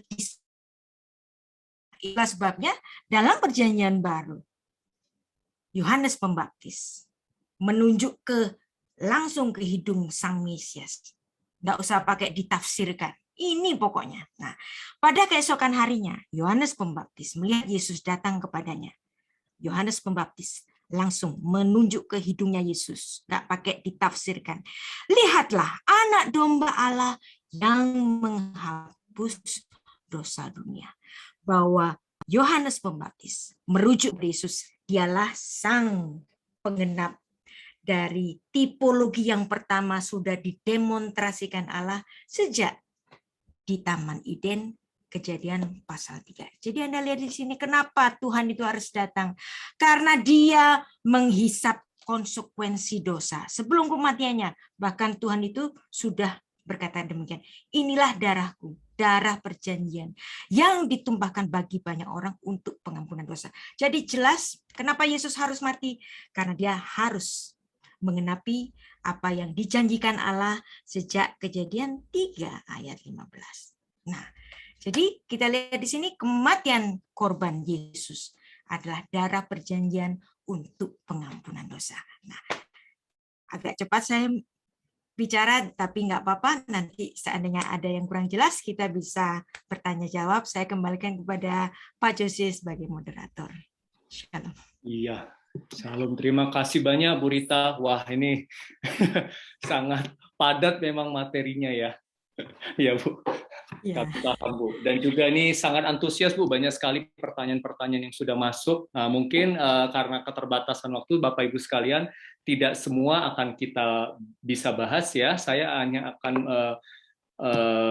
mengajukan yang berkaitan dengan topik saja. Tapi nggak apa-apa, nanti selebihnya nanti kita berikan kepada Bu Rita secara offline. Oke, kalau saya simpulkan sedikit supaya ini, jadi kejadian itu, kitab Kejadian adalah kitab genealogi ya, asal mula ya Bu ya, asal mula segala sesuatu, bahkan tadi ada tentang pakaian, tentang dosa, tentang keselamatan yang paling penting. Kemudian bahwa upah dosa adalah maut ya, maut atau kematian, dan yang menarik walaupun Hawa yang terperdaya, tapi Adam yang mengkonfirmasi sehingga seluruh manusia atau umat manusia dan keturunannya itu jatuh dalam dosa. Dan kemudian sebagai upaya Adam dan Hawa untuk menutupi dosanya, mereka membuat pakaian sendiri ya, yang mana itu sebenarnya tidak sesuai dengan rencana Tuhan atau prinsip Tuhan, karena Tuhan prinsipnya adalah dosa kan upahnya maut, harus dibayar dengan nyawa gitu ya. Makanya Tuhan menyediakan pakaian sendiri yang dari Tuhan sendiri yang telah mencurahkan darah ya. Itulah pakaian yang berkenan sebenarnya kepada Tuhan. Dan di sini ada yang menarik, saya catat tadi, Yonatan bin Uziel ya, salah satu scholar dari Beit Hillel yang sejaman dengan Tuhan Yesus, mengatakan, dia menafsirkan bahwa Kejadian 3 ayat 15 tadi yang Ibu sebut proto-evangelium itu juga mengatakan ada harapan datangnya Sang Mesias. Ya, pengharapan akan datangnya Mesias. Ini sangat menarik, membuktikan bahwa bukan hanya Bapak Gereja Irenaeus yang mengkonfirmasi itu, tapi juga bahkan scholar Yahudi sendiri. Oke, saya kira itu beberapa yang bisa saya simpulkan. Yang terakhir adalah Yesaya 43 ayat 11 bahwa hanya Tuhan saja yang menyelamatkan. Itu membuktikan bahwa Tuhan Yesus yang kita kenal itu memang benar-benar Tuhan yang hidup itu sendiri, Allah sendiri. Oke, sekarang mungkin kita masuk ke dalam pertanyaan-pertanyaan. Yang pertama mungkin saya bisa ajukan kepada Bu Rita dari Pak Linson. Sebentar ya. Pak Linson menanyakan seperti ini, Bu, ini dari chat aja. Apa hubungannya genealogi keselamatan itu harus melalui pemilihan suatu bangsa yang khusus, ya, dalam hal ini bangsa Israel, bukan dari individu tertentu. Itu satu, Bu. Dan kenapa memakan waktu yang cukup lama? Oke. Ya. Nah. Terima kasih, pertanyaan yang sangat bagus sekali. Kenapa nggak individu tertentu? Nah, kalau tanya kenapa, dan Alkitab memang tidak menyatakan demikian, dan kenapa harus nunggu beribu-ribu tahun setelah itu, dan ini juga menjadi pertanyaan bagi kita juga, gitu kan? Tetapi yang pasti di sini, betapa luar biasa. Nama dari Yakub itu sudah diucapkan Allah itu sejak Kejadian pasal 3 ayat 15. Jadi di sini ada prapengetahuan Allah yang dimana nama Yakub sudah diucapkan Tuhan ribu-ribu tahun sebelumnya. Nah, ya. Jadi sebenarnya kalau ada satu golongan Kristen menyatakan ada predestinasi, memang ada. Tetapi tentu saja tidak sesetrik apa yang mereka pahami, gitu kan. Jadi ada prapengetahuan Allah sebelum rencana itu tergenapi, yang artinya Tuhan juga sudah melihat bahwa dari keturunan perempuan, yang dimana Yesus itu lahir dari perempuan tanpa benih laki-laki, disitulah pengenapannya. Dan ini memang cara Allah untuk menyelamatkan dunia. Kenapa harus memilih satu bangsa tertentu? Nah, memang dari awalnya Tuhan memilih satu golongan tertentu. Ya, misalnya, ketika generasi kedua, Kain dan Habel, Tuhan berkenan pada korban yang diberikan Habel karena mengandung darah. Kain nggak diterima. Nah, tapi karena ada pembunuhan Kain kepada Habel, yang artinya di sini, itu rencana Allah dalam Kejadian 3 ayat 15 itu bisa terancam. Apalagi dikatakan bahwa Kain itu berpaling dari wajah Allah. Yang artinya rencana Tuhan ini bisa bahaya. Maka kemudian Tuhan memberikan putra kembali kepada Adam, yaitu Set. Nah, dari Set kemudian lahir generasi yang taat kepada Tuhan. Tetapi ada kawin campur pada zaman Nuh, yang dimana mereka kawin-mawin, kemudian terjadi kejahatan di seluruh bumi. Maka Tuhan tidak mau rencananya itu digagalkan oleh kejahatan manusia ini. Maka Tuhan memilih satu Nuh dan 3 putranya. Diselamatkan di satu bahtera. Dan semua manusia yang jahat itu mati. Tuhan memulai Adam yang baru dari Nuh. Nuh memiliki 3 putra. Sem, Yafet, dan Ham. Nah, dari ketiga putra ini lahir seluruh bangsa di dunia sampai dengan hari ini. Nah, dari ketiga putra, secara khusus Tuhan memilih Sem. Kenapa? Ini privilege Allah. Kita nggak tahu kenapa yang dipilih Sem. Tetapi setelah Sem, Tuhan itu sebenarnya memilih Tera. Ya, tetapi Tera tidak meneruskan perjalanannya. Dia hanya sampai ke Haran. Nah, rencana Allah diteruskan oleh Abraham yang setia sampai ke tanah perjanjian. Nah, dari Abraham, Tuhan memilih Ishak. Dari Ishak, Tuhan memilih Yakub. Dari Yakub,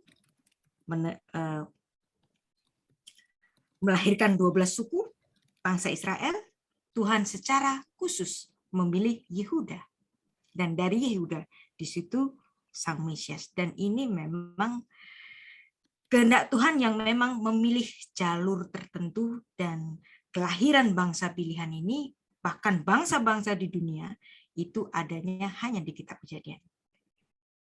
Ada banyak pertanyaan yang tidak dapat dijawab karena memang tidak tertulis di Alkitab, tetapi kita bisa melihat itu, ini memang kehendak Allah yang menghendaki demikian. Demikian Pak Josi. Jadi kesimpulannya memang itu kedaulatan Allah ya Bu ya. Ya, kedaulatan Allah yang memang kita nggak punya jawabannya. Waktunya juga termasuk demikian Ya, apa. kapan gitu kan. Ya. Oke Bu, ini ada pertanyaan berikutnya dari Pak Melianus Alexius Telkomsat Ibu ya. Dalam kitab Kejadian seperti yang Ibu sampaikan tadi, adalah salah satunya kitab yang berbicara tentang pakaian. Apakah yang dimaksud pakaian di sini dalam kitab Kejadian? Nah, apakah yang dimaksud dengan pakaian? Kenapa Adam itu memiliki naluri untuk berpakaian? Nah, Kejadian pasal 3 dengan jelas menyatakan itu Adam ketika dia melihat dia telanjang, dia malu, maka dia harus berpakaian. Jadi pakaian untuk menutupi rasa malu. Jelas. Kitab Kejadian. Ayo, saya tanya. Kitab suci yang mana bicara mengenai genealogi pakaian? Dan Tuhan memberikan pakaian dari kulit binatang. Dan sampai hari ini, pakaian itu memang bisa dari tumbuhan, juga bisa dari hewani kan. Nah, ada dua bahan memang. Dan di mana genealoginya? Sama-sama di Kejadian. Saya tanya kitab filsafat mana bicara mengenai genealogi pakaian? Atau kitab-kitab dari kitab yang kuno, misalnya kitab-kitab Ugarit, Mesopotamia, ada nggak bicara tentang genealogi pakaian? Nggak ada juga. Ya, hanya di kitab Kejadian. Pak Juve. Ya. Oke Bu. Kemudian ini ada pertanyaan Bu. Dari Ibu Dewi Siahaan Telkomsel. Selamat malam Bu Dewi.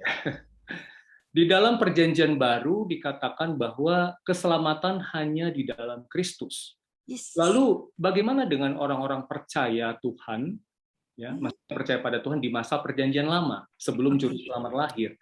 Misalnya, apakah Adam dan Hawa selamat atau masuk surga? Oke. Ya. Apakah Adam dan Hawa selamat? Selamat apa enggak? Bukankah sudah ada korban penghapusan dosa sejak mulanya di Taman Eden? Berarti di situ Tuhan sudah teken apa? Teken cek mundur kan? Yang pelunasannya pada Yesus. Jadi dia bisa diselamatkan. Kenapa Abraham di situ beriman? Bukankah dia juga pernah melakukan kesalahan? Nah, kesalahannya itu diampuni dengan cara apa? Dengan cara mempersembahkan korban berdarah, dan di situ Tuhan memberikan cek mundur. Nah, bagaimana dengan bangsa-bangsa yang lain? Orang baik, baik Tuhan, nggak pernah jahat, ya. Bagaimana dia harus berdosa?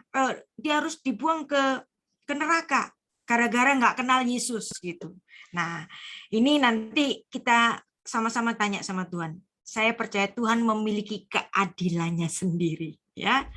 Bagi kita orang percaya, kita yakin bahwa kita adalah orang yang diselamatkan karena kita mengimani penggenapan dari korban itu. Bagaimana dengan orang-orang yang baik yang nggak pernah bersalah dan nggak pernah dengar berita Injil? Saya percaya Tuhan memiliki keadilannya sendiri. Dia adalah hakim yang adil, hakim yang agung, punya hitungannya sendiri, Pak Jovi. Ya. Ya, jadi mungkin ada juga Bu yang pernah saya dengar penjelasan apa namanya, kalau orang-orang dalam Perjanjian Lama, ya dia melihat kepada Juru Selamat yang akan datang. Kalau ya. Yang tidak. Torah yang menyelamatkan. Bangsa-bangsa lain punya Torahnya sendiri, maybe, ya. Jadi Tuhan pasti punya kehendaknya sendiri. Bagi kita yang sudah mendengar berita Injil, apabila kita mengabaikan berita Injil itu, jangan main-main. Nggak selamat gitu kan, karena kita sudah mendengar berita ini. Demikian Pak Jovi.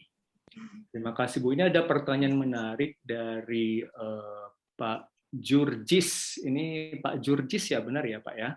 Ya. Ini di sini perusahaannya nggak ditulis jadi nggak tahu. Ini beliau menanyakan terlepas dari ilham roh, bagaimana Musa dapat menulis sedemikian rupa? Ini kan Pentateuch ini salah satu kitab Kejadian. Bagaimana Musa dapat menulis sedemikian rupa yang jauh dari masanya? Tidak mungkin jika Musa didikte oleh Tuhan melalui malaikat, karena kitab suci Tanakh bukanlah kitab yang turun dari langit. Oke, ya. Kita harus melihat bahwa dalam perjalanan keluar dari Mesir, ada Mal'ah Adonai. Mal'ah Adonai itu adalah dalam ilmu teologi itu disebut sebagai teofani. Jadi penampakan Tuhan dalam bentuk malaikat. Dan dalam istilah tertentu juga disebut sebagai Kristofani, penampakan Kristus dalam perjanjian lama. Dan kalau Anda melihat satu film yang judulnya Exodus Gods and King, nah di situ penggambarannya itu sangat bagus sekali, yang dimana Mal'ah Adonai itu digambarkan seolah-olah seperti anak kecil. Kenapa disebut digambarkan anak kecil? Karena ini untuk melambangkan Yesus Sang Putra gitu, maksudnya begitu. Nah, sebagai Mal'ah Adonai itu pasti malaikat yang sangat luar biasa sekali, dan si sutradara itu agak bingung untuk menggambarkan keagungan dari Mal'ah Adonai itu.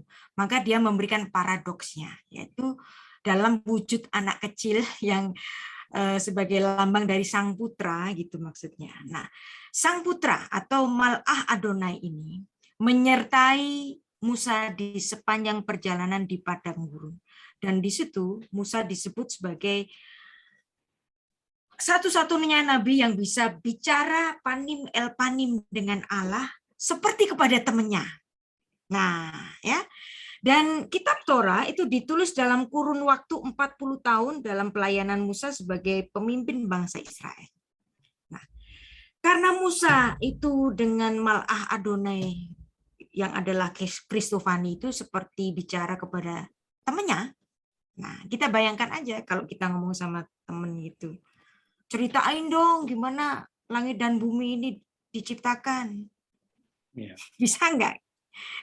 Seandainya Mal'ah Adonai itu kemudian bercerita yang kemudian ditulis oleh Musa itu pada mulanya Allah menciptakan langit dan bumi, kemudian urutan-urutannya demikian.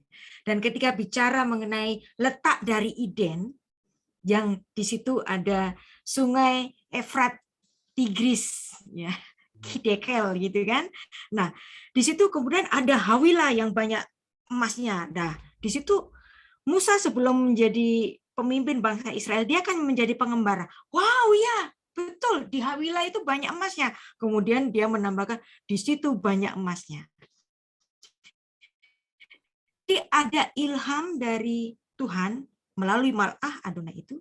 Dan kemudian Musa dengan hikmatnya, dari pengalamannya, iya betul, di Hawilah, di situ dekat ada sungai Efrat, ada Tigris, dan di situ banyak emasnya di Hawilah itu. Dia menambahkan itu. Jadi proses ini kan 40 tahun.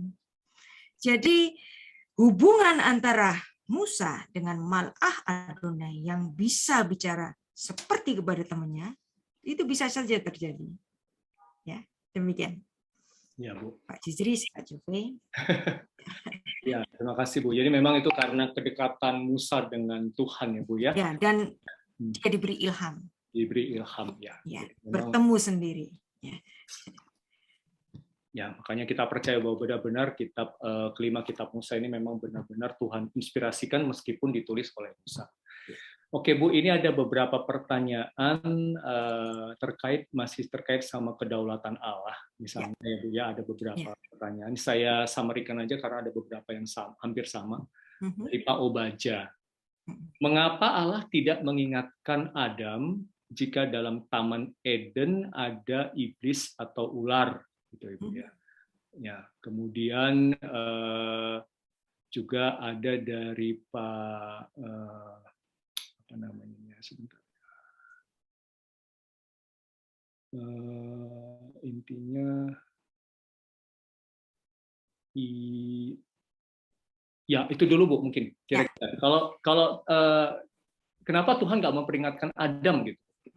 Atau Adam dan Hawa bahwa kenapa harus diuji? Ya, kenapa harus diuji kira-kira gitu, Bu? Memang manusia itu sedianya harus diuji.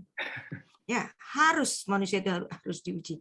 Karena manusia diberi akal budi, diberi pengetahuan. Nah, dari situ Tuhan melihat apakah manusia ini bisa nggak sih menjadi taat. Nah, sebelumnya dia telah menciptakan para malaikat.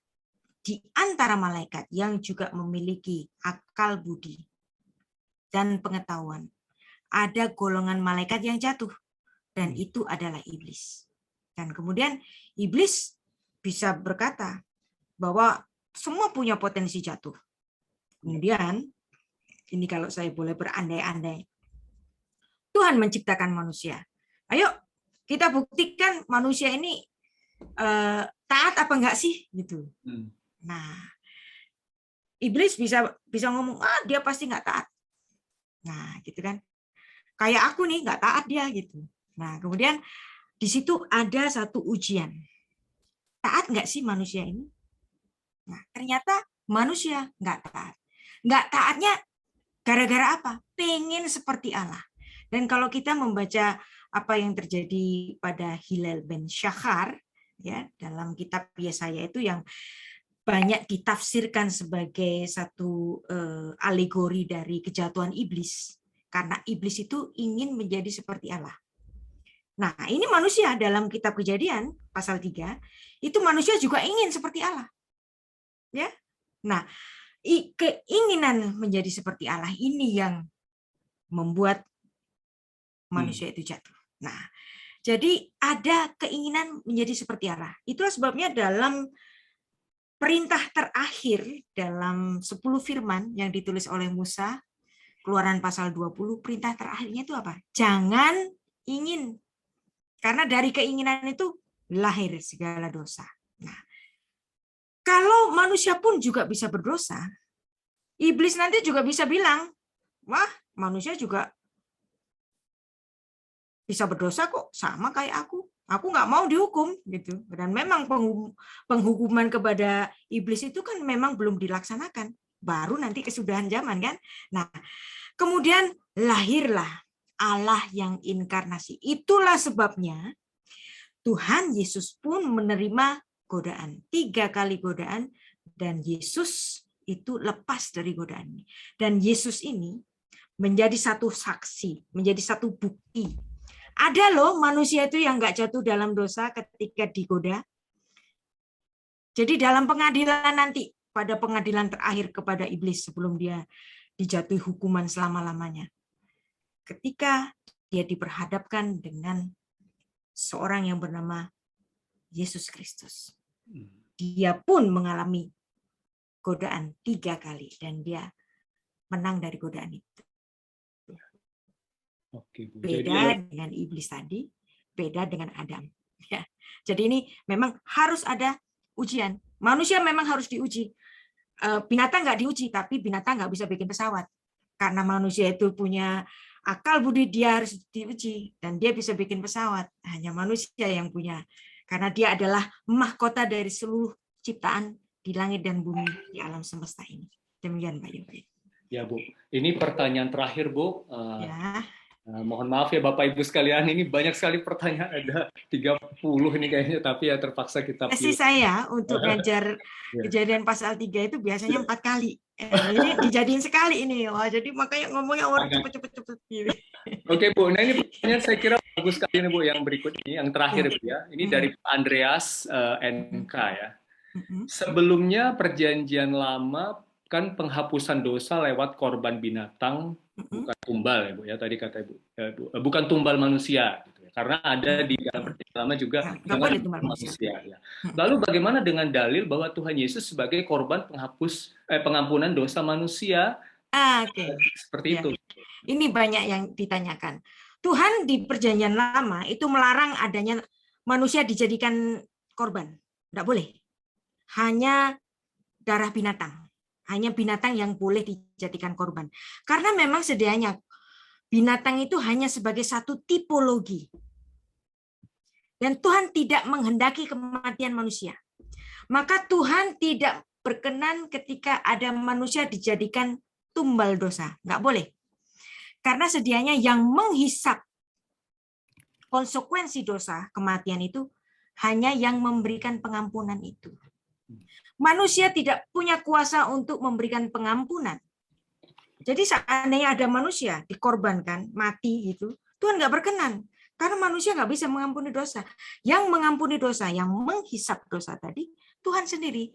Maka hanya satu manusia Yesus, Allah yang inkarnasi itu, sebagai Allah yang menghisap konsekuensi dosa itu, dia satu-satunya manusia untuk penggenap atau pelunas dari segala cek mundur yang diberikan melalui korban-korban darah binatang. Satu kali saja Yesus mati di kayu salib. Dosa gara-gara satu Adam. Maka segala dosa dibereskan oleh satu Adam, Adam akhir. Inilah yang ditulis dalam midrasnya Rasul Paulus tadi yang sudah kita baca, bahwa ada Adam awal dan ada Adam akhir. Adam awal menghisap seluruh manusia jatuh dalam dosa. Adam akhir menghisap seluruh manusia yang percaya kepada untuk diselamatkan dan menerima kehidupan yang kekal. Demikian Pak Jovi. Terima kasih banyak Bu Rita. Jadi kesimpulannya hanya Tuhan Yesus saja yang berkualifikasi untuk menghisap seluruh dosa-dosa umat manusia, Bu ya. Ya. Dan pada Perjanjian Lama atau pada Kitab Kejadian itu baru tipologi atau lambangnya saja, ya Bu ya. Terima kasih banyak Bu Rita atas pemaparannya yang sangat memberkati, dan mohon maaf Bapak Ibu sekalian kalau misalnya masih ada pertanyaan yang belum sempat dijawab ya. Nanti mungkin pada periode berikutnya ya ikutlah dalam TBA gitu ya, dan pertanyaan tadi nanti bisa kita diskusikan di kelompok TBA masing-masing. Oke, terima kasih Bu Rita Wahyu. Kita akhiri sesi pemaparan dari Bu Rita Wahyu dan tanya jawab. Kita tutup dalam doa. Silakan Pak Saul untuk ditutup dalam doa. Mari Bapak Ibu sekalian kita berdoa. Bapa di sorga, kami mengucap syukur kepadamu karena kami hari ini boleh diberkati Tuhan. Lewat Ibu Rita, kami boleh semakin memahami bahwa hanya oleh darah Yesus yang tercurah dosa-dosa kami boleh diampuni. Dan kami disebut orang-orang yang berbahagia Tuhan, bukan karena perbuatan kami, bukan karena usaha kami, tetapi karena kasih karunia melalui pengorbanan Yesus di kayu salib. Kami bersyukur, iman kami semakin dibaharui Tuhan. Kami berdoa untuk Bu Rita juga, Tuhan pakai beliau untuk jadi berkat yang besar bagi bangsa ini Tuhan, bagi Indonesia untuk melihat kemuliaan Allah. Terima kasih Tuhan untuk malam hari ini. Kami sudah menikmati ibadah dari mulai sampai pada akhir, mendengarkan firman Tuhan, memuji dan menyembah Tuhan. Sebentar kami akan kembali kepada keluarga kami masing-masing.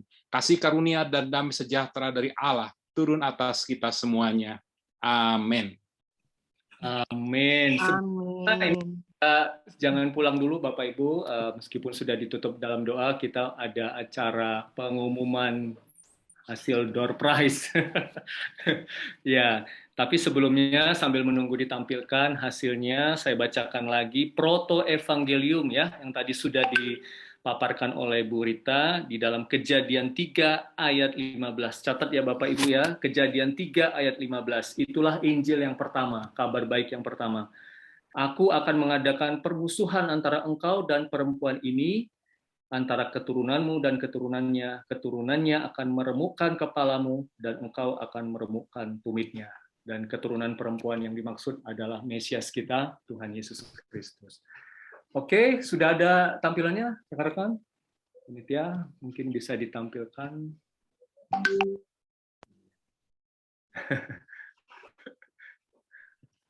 Iya. Siap. Nah, pertama door prize winner dulu ya. Jadi door prize ini memang yang sudah mengabsen gitu ya, sudah mencatatkan namanya di presensi yang tadi ada di kolom chat, akan mendapatkan buku dari Bu Rita Wahyu tadi ya, Injil Salib atau Besorat Hatzelaf bahasa Ibraninya ya. Saya juga pengen banget nih belajar bahasa Ibrani ya Bu. Rasanya enak gitu Bu didengar. Nah, ini ada sekitar 20 orang ya. 20, ini Pak Kawit Waluyo, kemudian Bu Eni Tiur Marita Sibuea, Maiber Ramos Pangaribuan, Yusnani Lubis, Anastasia Henrina Batari Kadang, Gilion Raunsai, Karolus Yakob Latuheru, Marlina Kristina Silalahi, Ewis Elsita Alkahotaime, Teddy Cahyana, Kristina, Jan Eson Saragi, Friends Siahaan, Satya Wahyu N, Reynold Sitanggang, Ari Wongkar, Revina Magdana Inggolan, Yuan Roshid, dan Saprin. Kayaknya ada berapa nih? Benar ya? 20 ya? 9, 12, 15 ya, sekitar segitu ya. Oke, nanti akan silakan mungkin menghubungi panitia ya, Zita ya, Bu Zita nanti, atau kalau sudah menulis nomor HP-nya di situ nanti akan kami hubungi untuk ditanyakan alamatnya dan nanti akan kami kirimkan buku ini. Ini ada 815 halaman ya Bu Rita ya, dan menjelaskan tentang jauh lebih detail dari apa yang dijelaskan Bu Rita, jadi sangat menarik sekali. Kalau nggak salah ini hanya di kitab Kejadian saja ya. Kemudian pengumuman berikutnya, ini ada dapat juga yang tadi bertanya ya, tapi yang tadi pertanyaannya menurut kami mendekati atau sejalan dengan topik lah ya, dan juga karena mengingat waktu itu ada beberapa orang dan ini akan mendapatkan link aja gitu ya sebesar Rp100.000. Nah, Pak Linson, selamat.